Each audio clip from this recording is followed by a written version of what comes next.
Tak ada lah mahal. Semalam aku beli telur. Bini aku suruh beli kan. Telur dah habis. Aku pergi beli. Aku beli dekat KK Mart. KK Mart yang stokin tu. Aku beli KK Mart.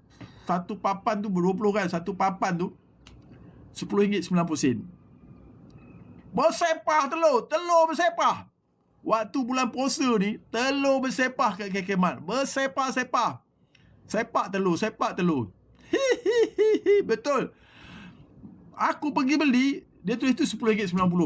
RM10.90 kan. Satu papan. Mahal.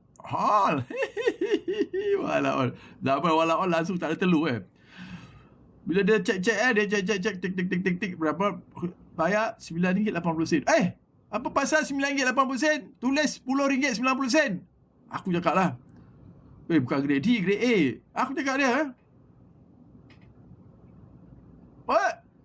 RM10.90 tu. Saya tengok RM9.90. Kenapa dia bill check ni RM9.90?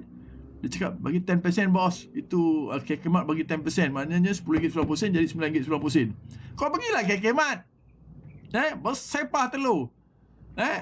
Telur A. Kau nak telur A, itu telur yang 6 10 tu. Itu RM6.90.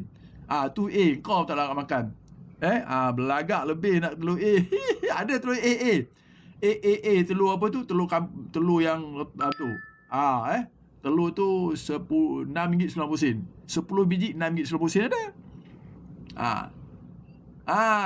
Ada 10 biji RM6.90. Telur apa dah. Aku beli telur yang RM10.90 lah. Kita nak goreng telur. Hari ni telur. So kalau sahur pun senang-senang cuk makan telur. Tak. Jadi tak ada isu dia. Orang nak cari apa isu? Telur